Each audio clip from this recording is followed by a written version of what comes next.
안녕하세요, 샤베리 슌이에요. 오늘부터는 우리가 일본어 기초 문법에서 공부한 내용들을 바탕으로 좀 더 다양한 이야기를 한번 해보고 싶은데, 우리가 기초 문법 레슨 때는 말을 한마디 한마디 이렇게 말을 끊어서 했었잖아요. 그런데 실제로 말을 하다가 보면 말이 좀 길어질 때도 있는데, 그래서 오늘부터는 우리가 한마디 한마디 한 땀 한 땀 정성스럽게 이야기한 말들을 여러 가지 상황에 맞게 이어서 한번 이야기를 해볼까 해요. 그리고 오늘은 그 첫 번째 이야기로, 혹시 여러분이 어떤 이벤트에서 도쿄 디즈니랜드 입장권에 당첨된다면 어떻게 할까? 이런 식으로 어떤 상황을 가정해서 다른 말들을 이어가 보는 일본어 가정형에 대해서 같이 한번 이야기해보죠. 먼저 우리나라 말에서는 혹시 디즈니랜드 입장권에 당첨되면, 이렇게 으면이라는 연결 어미로 어떤 상황을 가정해서 이야기하잖아요. 근데 일본어에서는 이럴 때 어떻게 말할까?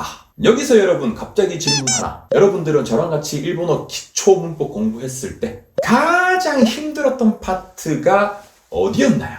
물론 이건 사람마다 조금씩 다를 수는 있는데, 그래도 역시 일본어 과거형이 그 다른 파트에 비해서 내용도 많고 했으니까 아무래도 가장 힘들었던 파트는 일본어 과거형이 아닐까 싶은데요. 그래도 제가 일본어 과거형을 여러분들이랑 같이 공부했을 때 했던 말, 이게 내용이 엄청 많아서 엄청 스트레스 받고 짜증나는 일본어 과거형이지만, 그래도 공부할 때 힘든 만큼 큰 보상이 기다리고 있으니까 우리 같이 힘내자, 뭐 이런 말 제가 했던 거 기억나시나요? 그리고 일본어 과거형 끝난 다음에 일본어의 어미 테를 살짝 공부하면서 이미 한번 보상을 조금 받은 느낌이실 텐데, 그런데 보상은 한 번으로 끝나지 않아요. 네, 오늘도 여러분 크게 한번 보상받는 날인데 무슨 소리냐? 오늘의 메인 이야기, 일본어 가정형 같은 경우에는 일본어 과거형만 알면 거저 먹을 수 있는 거거든요. 왜냐? 일본어 가정형 같은 경우에는 일본어의 과거형 뒤에다가 그냥 라만 붙이면 끝이니까요. 대박이죠? 그래서 가다, 이크를 가정형으로 가면, 갔으면 이렇게 말하고 싶으면 이크의 과거형 있다 뒤에다가 라만 붙여서 있다라 이렇게 이야기하면 되는 거예요. 과거형만 잘 아신다면 너무 쉽죠? 근데 이게 뭔가 생긴 게 이 과거형 뒤에다가 라만 붙인 형태니까 왠지 가면 말고 갔으면 이라는 뜻으로만 쓰일 것 같은데 그런 거 아니고요. 가면이든 갔으면이든 일본말에서는 전부 다 그냥 있다라 이렇게 이야기하니까 참고해 주시면 좋을 것 같네요. 그럼 바로 예문 만들어 보면서 일본어 과거형 공부한 보람을 제대로 한번 느껴볼까요? 아까 처음에 나왔던 얘기인데, 예를 들어서 여러분들은 혹시 어떤 이벤트에서 도쿄 디즈니랜드 티켓에 당첨됐다면 어떻게 하실 건가요? 물론 여러분들 중에 디즈니에 관심이 많으신 분들이라면 바로 일정 확인해서 일본으로 가시겠죠. 근데 뭐 디즈니랜드 별 관심 없으신 분들이라면 티켓 당첨되자마자 바로 그냥 당근마켓. 아무튼 일단 먼저 디즈니랜드에 관심이 있으신 분들이라면 디즈니랜드 티켓에 당첨되면 바로 일본 가지, 당첨되면 바로 일본 가지, 뭐 이런 식으로 얘기할 것 같은데, 이걸 일본말로 한번 해보면 당첨되다는 아따르인데, 이걸 당첨되면 이렇게 이야기하려면 아따르의 과거형 당첨됐다, 아따따에 라만 붙여서 아따따라 이렇게 얘기하면 되고요. 그리고 바로 일본 가지는 스그 니혼 이쿠. 그래서 당첨되면 바로 일본 가지는 일본말로 아따따라 스그 니혼 이쿠 이렇게 되는 거죠. 물론 디즈니랜드에 관심 없으신 분들이라면 당첨되면 바로 팔지 이렇게 이야기할 것 같은데, 이것도 한번 일본말로 해보면 당첨되면은 아따따라 바로 팔지 스그 우르, 이걸 연결해서 당첨되면 바로 팔지는 일본말로 아따따라 스그 우르 이렇게 되겠죠.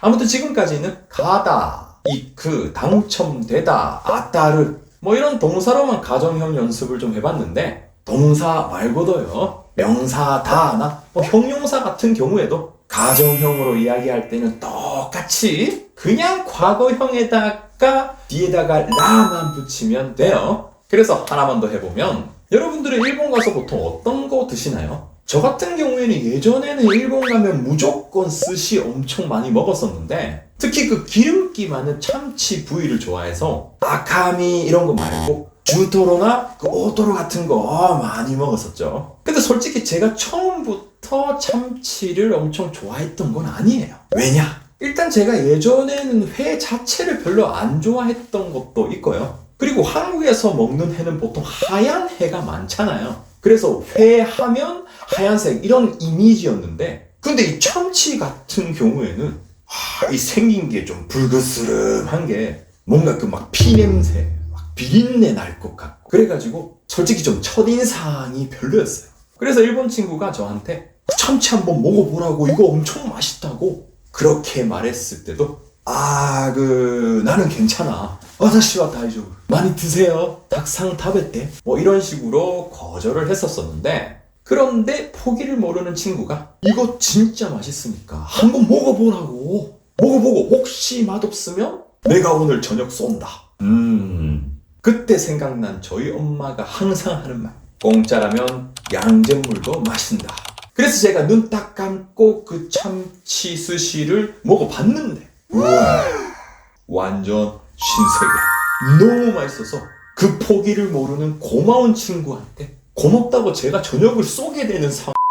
아무튼 중요한 건 그게 아니고 그때 제 친구가 했던 말. 혹시 맛없으면 오늘 저녁 쏜다. 이걸 일본말로 한번 해보고 싶은데 혹시는 모시, 맛없으면은 맛없다의 과거형 맛없었다. 오이시크 나카타 뒤에 라만 붙여서 오이시크 나카타라. 오늘 저녁 쏜다는 교유하 오고르. 그래서 맛없으면 오늘 저녁 쏜다는 일본말로 오이시크 나카타라 교유하 오고르 이렇게 되는 거죠. 여기서 참고로 우리나라 말은 뭐 저녁이든 저녁 식사든 그냥 다 저녁이라고 이야기해도 괜찮잖아요. 그런데 일본에서는 저녁은 유가타, 저녁 식사는 유한 이렇게 이야기하니까 일본 가셔서 저녁 식사 이야기하는데 유가타 다베요! 이런 말 하면 안 돼요. 아무튼 오늘은 일본어의 가정형에 대해서 같이 한번 공부를 해봤는데 일본어 가정형은 일본어 과거형 뒤에다가 라만 붙이면 되니까 너무 쉽죠? 여러분들 일본어 과거형 공부했을 때 그 엄청 스트레스 많이 받으셨을 것 같은데 오늘 조금이나마 그 스트레스 팍 풀렸으면 좋겠네요. 그리고 하나만 더. 사실 그 다른 교과서 같은 데 보면 그 일본어 가정형을 좀 다르게 표현하는 경우도 있을 텐데 예를 들어서 우리가 다른 사람들한테 어떤 부탁을 할 때 자주 쓰는 말. 그 혹시 괜찮으면 여기 앉아도 되나요? 뭐 이런 혹시 괜찮으면 이런 말 있잖아요. 이걸 오늘 우리가 배운 대로 일본말로 한번 이야기를 해보면 모시 요카타라 이렇게 되는데 이걸 모시 요케레바 이렇게 뭐 레바 이런 식으로 표현도 하고 쓰는 경우도 있어요. 근데 실제로 일본 분들이 가정형을 어떻게 이야기할까 한번 들어보면 일본 분들은 가정형을 레바 이렇게 표현하는 경우보다 오늘 우리가 배운 그냥 과거형 뒤에 라만 붙여서 표현하는 경우가 훨씬 더 많더라고요. 물론 저도 과거형 뒤에다가 라만 붙여서 일본어 과거형 표현하니까 여러분들도 열심히 일본어 과거형 공부한 거 다 보상받는 좋은 기분으로 과거형 뒤에 라만 붙여서 일본어 가정형을 표현하는 걸 개인적으로 추천드리고 싶네요. 아무튼 오늘도 다들 너무 수고 많으셨고요. 그럼 다음 레슨 때까지 다들 파이팅 하세요. 감사합니다. 또 만나요. 안녕히 계세요.